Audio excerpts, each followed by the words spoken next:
Hello, everyone. I'm hoping this will be somewhat of an interactive hour that we have here to learn about local history resources at the Iowa City Public Library. My name is Maeve Clark, and I'm Coordinator of Information Services. No, I'm not. I'm Coordinator of Adult Services at the Iowa City Public Library. And this program is part of Weber Days, our annual celebration every May of local history. So I'm going to go through a number of local history resources we have here at the library. And when we're all finished, if you're interested, we can go upstairs and I can show you where the items are located. So let's get started. This first slide is a picture from a postcard, and it's part of our digital history collection, and I'll show you more about that as we go on. But it's a bird's eye view of the business section of Iowa City, and it's from, I think 1910 was when this postcard was created. So there's an easy way to find out many of our local history resources at the Iowa City Public Library. You go to our website, icpl.org, and on the left-hand side, under Books and More, you will find a link to local history. And many, if not all of the resources I'm going to talk about today are located here under Local History Resources at the library. We have census materials, and many of the things that I'm sharing today are located at the information page station, which is on the second floor of the library. And the reason the items are in the information page station, or the info page station, as we often call it, is because they're one-of-a-kind items, or they're in a state of not so much disrepair, but heavy use that we want to keep them from completely falling apart and have a good eye over them. So there are a number of items on microfilm and some in book format that are Johnson County, federal census, and Johnson County data, and Iowa state censuses. And the federal census is a decennial census, and it's done on every 10 years. The state census was often done in the 5-year marker between those decennial censuses. And these are the actual census, and they're really interesting to look at, but it might be easier for you to use Ancestry, Library Edition, or Heritage Quest to do this just in the ease of searching. And Beth Fisher's in the audience, and she also does a lot of genealogical research, and if she has comments on what ways that she thinks are easier or better to search, feel free to chime in, Beth, or if anyone else has a question. We have vital statistic information in paper format, and these are also at the information page station. There's an index to mortality schedules. Those are death records, marriage records, probate or tax information.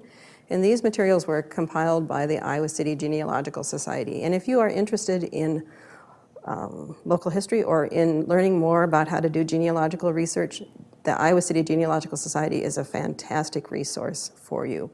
They meet on a monthly basis at the LDS library at the church, which is by Mercer, across from Mercer Park. Third Saturday of the month. Ancestry, Library Edition, and Heritage Quest also have mortality schedules, and some marriage information and some probate information as well. It all depends on where they're getting their information, but the information on Ancestry is constantly growing, day by day by day. More and more information is added to that. Cemeteries are often a fantastic resource for finding local information, particularly if you don't know the birth or the death date. You can often find it on the tombstone, the grave marker. We have Iowa City's Genealogical Society's Index to Johnson County Cemeteries. This link takes you to the listing of them.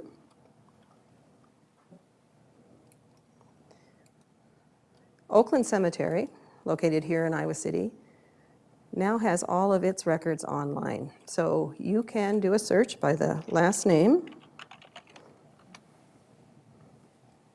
of the person you're looking for.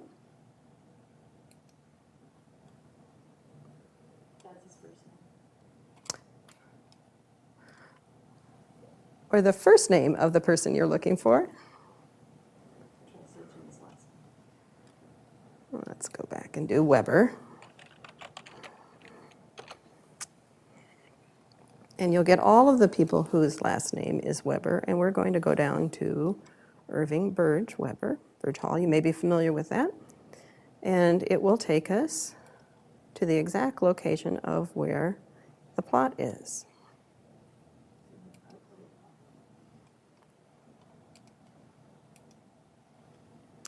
Another great resource for local history information, regardless of where your local history happens to be, but since we're concentrating on Iowa City and Johnson County, is the Iowa Gen Web Project. And many local historical societies, local genealogical societies have contributed to this.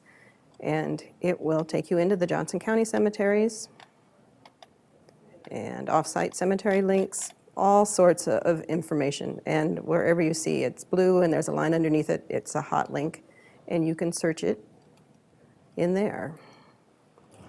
If you're looking for information on someone who's recently been buried, contact the city or county cemeteries directly. They'll be able to tell you. Not all of them have someone who can update things immediately. Another source of information, particularly about rural information, are Plat Maps. And we have Plat Maps in the information page station, again, of Johnson County. There's a landowner's map and index, which is similar to a plat map.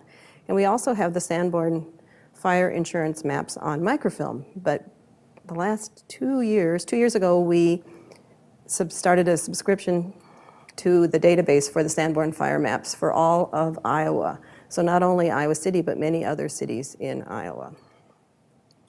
We have many city directories for Iowa City in the page station. And these are sometimes fairly fragile, so we ask that you take care when you're using them. We have them on microfilm. The microfilm came from the State Historical Society in Iowa City, and it was a combination of our collection and their collection. We have a couple of Iowa State directories, and they include Iowa City. And Ancestry also has a really good collection of Iowa City directories, so you can search them as well. Phone books.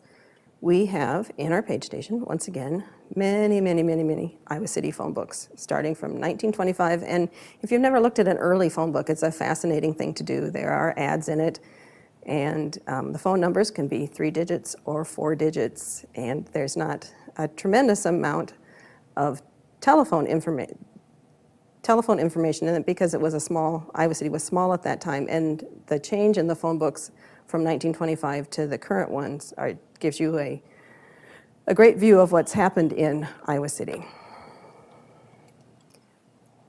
We also have University of Iowa directories. They're called the Herd Books, and there's a great little article that was written by Kelly Andreessen about what the origin of Herd Books is. But the Herd Books are very useful if you're trying to find information about someone who went to the University of Iowa, or a professor, or tracing a department where it was located at one time, what it changed to, a name change.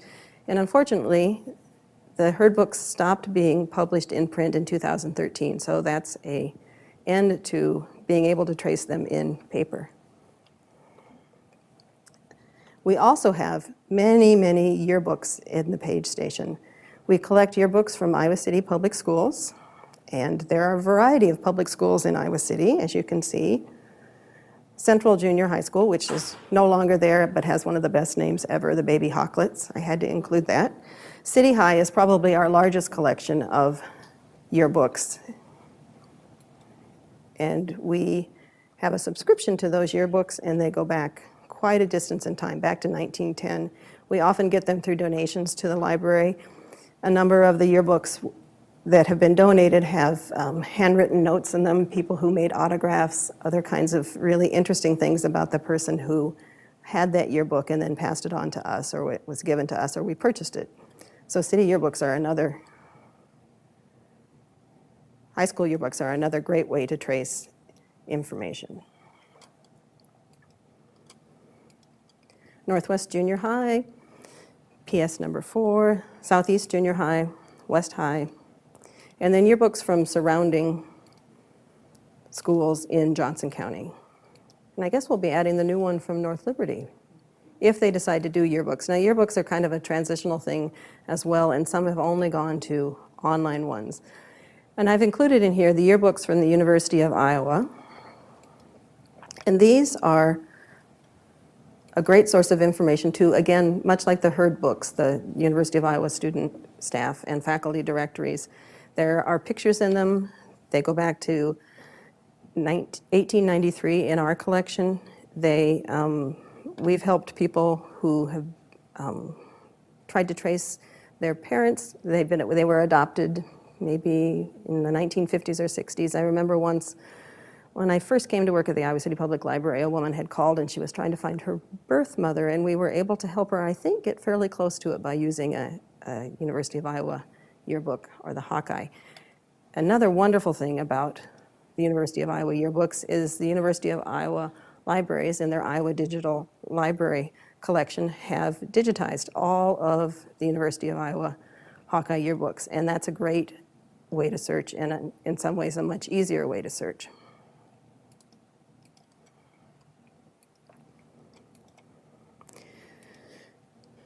In our collection, we have the roster and record of the Iowa Civil War soldiers, which is in our page station. But Ancestry, Library Edition, and Heritage Quest both have Civil War and many, many other military records. In fact, we just had a program for Weber Days on doing military records research. And Ancestry, the ever-present, ever-growing genealogical research database, has really good tutorials on it. So if you're interested in learning more about military records and how to search them, you might take a look at those things. In our collection itself, we have an Iowa reference collection and then our nonfiction collection. This is a little snapshot of part of the Iowa reference collection, focusing on Iowa City and the Johnson County collection. And there are 3 books that we use a lot at the info desk to find information about early Iowa City, Johnson County history. One is Leading Events in Johnson County, and it's in the reference collection as well as the circulating collection. Another is a compilation of Old Settlers Association yearbooks. And the Old Settlers are just what it says. They're an organization of early pioneers in the Johnson County area, and they had a yearbook every year, and it's fascinating to read these. If you've never looked at them, once you get started, it's hard to leave. And then finally, A History of Johnson County, Iowa, 1836 to 1882. And another fantastic addition to anyone's ability to do research in Iowa City and Johnson County is that all 3 of these books are on Google Books. So you can do a search of Leading Events in Johnson County, the Old Settlers Association yearbooks, and the History of Johnson County by keywords in Google Books. And it's a fantastic addition to the ability to be able to search and read. You can also purchase these. If you look online, you can see that they're for sale, but I think that being able to search from home at your leisure really, really adds to your ability to learn more about early Johnson County and early Iowa City. We also have a good collection, many of the same things in our Iowa City and Johnson County history. So if you search in our catalog under Iowa City history, you'll get a lot of information, and you can go through that and find out the titles that are of most interest to you. You may just want to go and browse. The number that you'll be spending the majority of your time in is 977.7655. That's Iowa City history. You may go to an architectural number if you're looking for Iowa City homes, things like that, but the bulk of the collection is in 977.7665, both in the circulating collection and in the Iowa reference collection. Irving B. Weber. So here's a statue of Irving B. Weber, Iowa City's official historian, named by the Iowa City Press Citizen. There's also a school named after him out on Raritt Road. And this statue is at the corner, or the intersection of Iowa Avenue and Lynn. So this is Lynn Street, right out here. If you go all the way down where Lynn ends and the university starts, you'll see Irving B. Weber. It's a great statue. It's often the place that we start for our book cart drill team for the homecoming parade. And it's a wonderful location for him. He's got his hat that he's tipping to anyone walking by as a hello, which is a perfect thing for Irving B. Weber. He was one of the friendliest people you could have ever met. So, Irving B. Weber resources. First, a little bit about Irving B. Weber. He was born in 1900. His parents were early settlers in Johnson County. So if you're looking the Old Settlers annual books, you'll see the Weber name quite frequently. He was a citizen historian. He wrote more than 800 columns for the Press Citizen from 73 to 1998. And the Iowa City Noon Host Lions Club, published a good number of his newspaper columns for the Iowa City Press Citizen in the 8 volumes that I have across from the audience. This is an example of them, volume 8. And I noticed when we first started doing our programming for this month that I had never had all 8 of them displayed face out, and there's a different photo of Irving Weber on each one of them. And he looks like Irving Weber, but it's nice to see him in a different one on each of them. So we honor Irving Weber every May with our local history programming, which is named Weber Days. Half of the columns are reprinted in the 8 historical stories about Iowa City, published by the Iowa City Lions Club. His books and searcher's aids to his stories are available in the circulating and the Iowa reference collections. There are also biographies of Irving B. Weber. Lolly Egger, retired library director here at Iowa City Public Library, wrote a wonderfully comprehensive biography of Irving Weber. She also wrote a fantastic history of the Iowa City Public Library, and I know we as librarians rely on her history of the Iowa City Public Library, not only to find facts about the Iowa City Public Library, but about other Iowa City history. Ellen Buchanan has an interview with Irving B. Weber, which is fantastic, and Ellen is a very gifted interviewer, and she really brought the best out in Irving Weber. And then maybe the most fun things are the programs about Iowa City that Irving B. Weber did. And if you click on this link, it will take you to a page in our catalog that will take you to the Irving B. Weber videos that we have. And I thought, because we've talked about the cemetery, I showed you where his grave is located, we'll just take a little look at this one. There he is.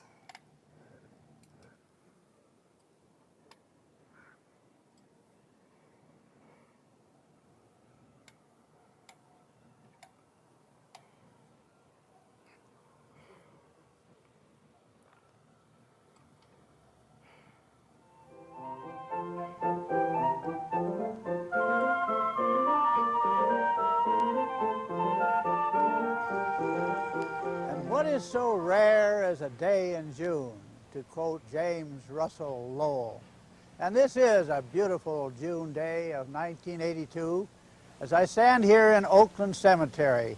And I had never realized until this year really why it was called Oakland. But it should be called Oakland because it is a land of oaks. There are white oaks here, there are red oaks, black oaks, bur oaks. And I was talking to Leon Levers, who's an authority on trees, and I asked him how old he thought some of these oaks were.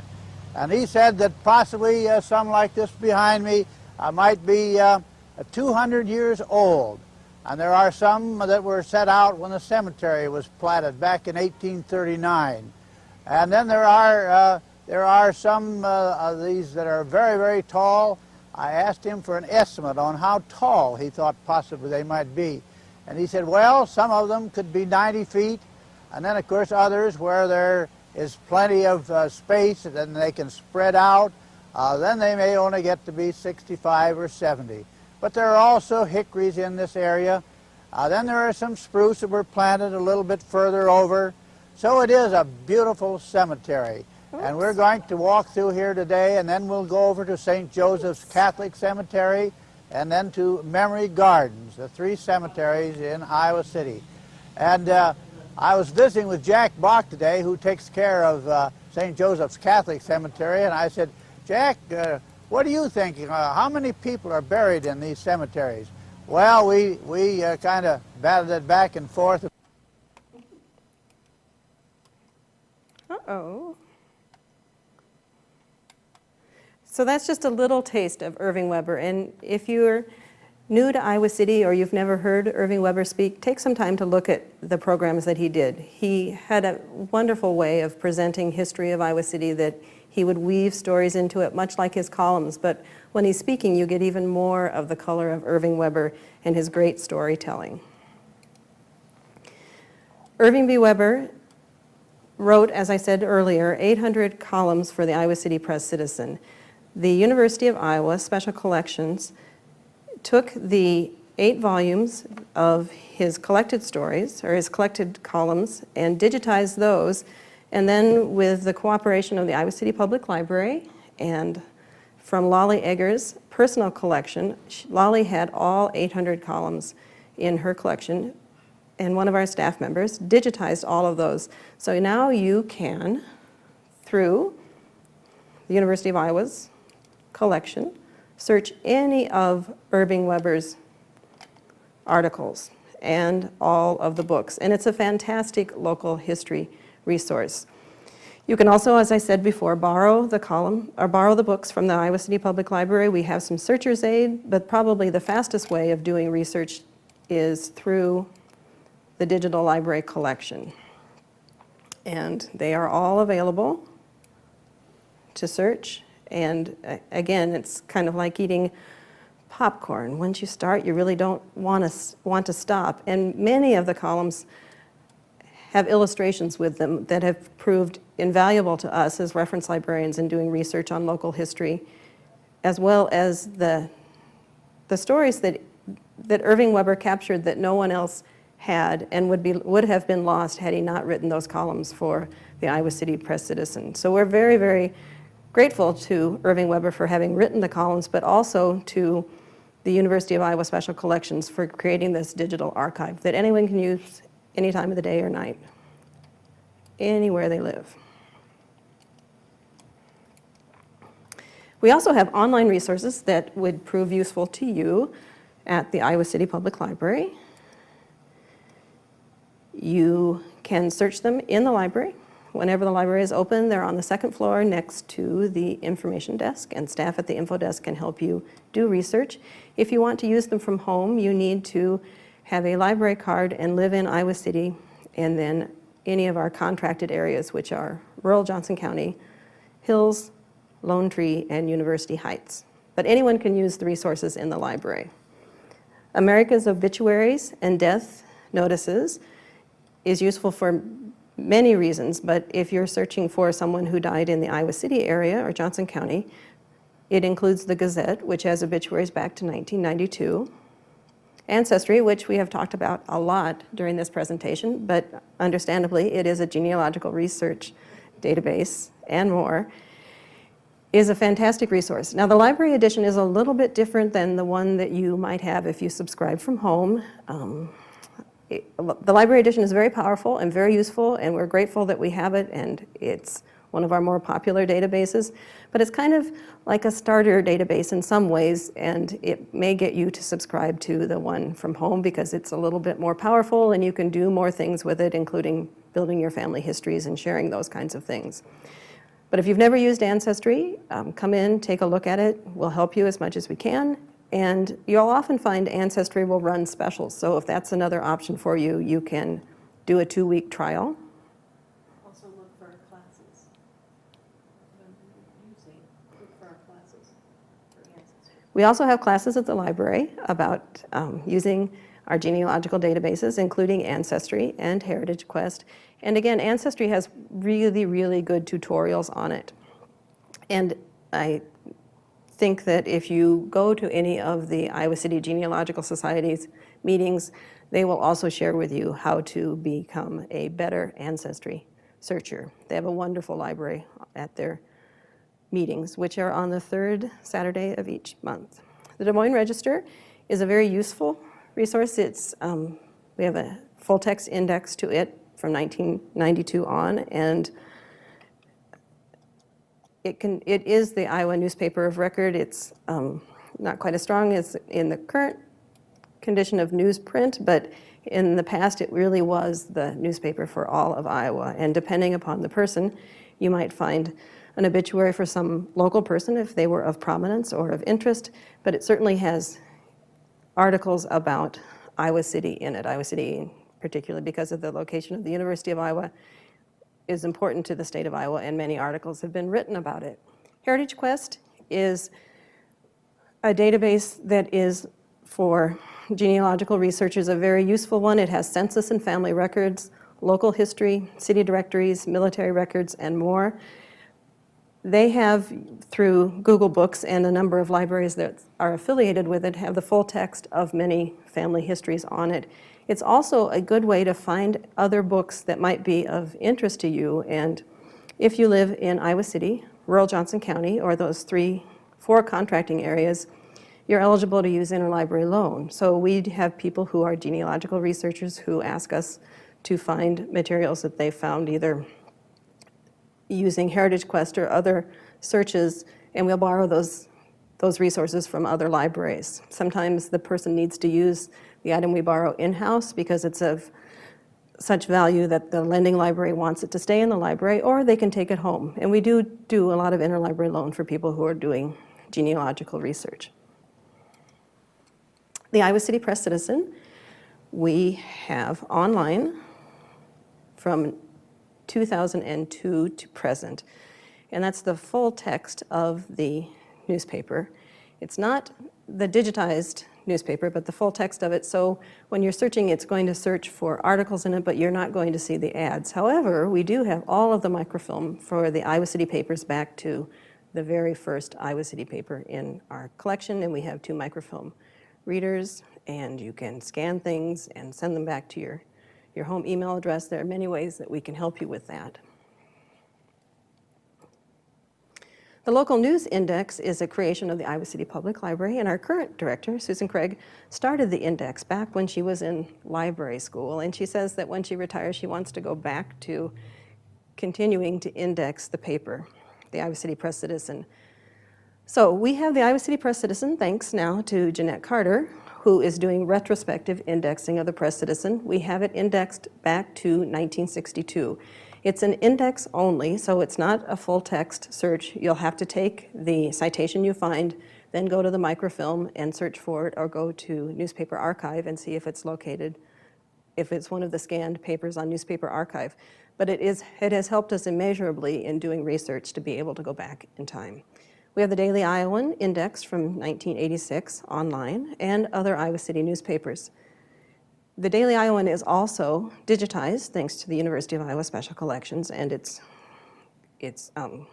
current iteration. So you can search the Daily Iowan again, just like you could the University of Iowa Hawkeye Yearbook and the Irving Weber newspaper columns through the Iowa Digital History Collection. And Sanborn Fire Maps, as I said before, it's a new addition to our suite of databases you can use at the Iowa City Public Library. We have the microfilm copies of all of the Iowa City Sanborn Fire Maps, but this is a larger collection of all Iowa maps. So if you're doing local history in another place, which you're certainly encouraged to do, you might want to take a look at the Sanborn Fire Maps, because they will give you a good picture of what the downtown, because the maps were created for insurance purposes, looks like. And these are the Iowa City fire maps that we have. So they start in 1883, and the final one is from April of 1946. And if you've never looked at the Sanborn fire maps, take a look at it, because it's fascinating information. And the Social Security Death Index. This can be incredibly useful to you, again, if you don't know a birth and death date of someone, and are you looking for the place of the death? Because when you do research for family members or other people, you'll want to know when they were born so you can find out the census information. The death date is helpful, and then the place of the death can also be helpful. You can then go to a local paper and see what you can find. You can see if the funeral homes in that area had obituary information. So The Social Security Death Index can be a really valuable tool, and we have that as well. Another creation of the Iowa City Public Library, one that we're very proud of, is our Digital History Project. And it's a web-based archive highlighting historic Iowa City and Johnson County. And it's an ever-growing one. If you come across a collection that you have in your home, or you hear about something, or you think you have a good idea for something we should add, let us know. Can't make any promises, but it's growing all the time. So we had last year celebrated, or commemorated, not so much celebrated, commemorated the 10th year anniversary of the tornado, and we have some fantastic documentation of the tornado, including a program where Rick Foss, who was in charge of Public Works for the city of Iowa City, talked about what it was like and the aftermath of the tornado and all the things that the city, with many, many others helping, did to put Iowa City back together again. And then there is a lot of other information on here. Again, it's a great place to just explore and give your feedback to us if you like. And then finally, when in doubt, ask a librarian. So on our website, you can always ask us a question. Just click on the link up here, and it will take you to this page. You can send us an email. We have live chat. We're doing more and more live chat, and we try to be as responsive as we can. I know that some people, when they do a chat, they expect immediate response, and we do our best, but sometimes we're called away to help other people. So if you send us a chat, wait just a little bit if you haven't heard from us, or send us another one, or send us an email and we will get back to you. Or maybe even better, come in person, come upstairs, ask us a question. We can show you what the resources are. We can show you the databases. We can make recommendations. We can help you with interlibrary loans. You can also call. We have a switchboard who will answer the question if they can, or send it to us. And every now and then, not so frequently anymore, we get questions by mail, so that's an option too. All right, well, thank you for coming. If you'd like a little tour of what we have upstairs, I'd be glad to show you. And please do ask questions, come use our resources. If you have information that you think would be valuable for us to add to the collection, let us know that too. Thanks for coming.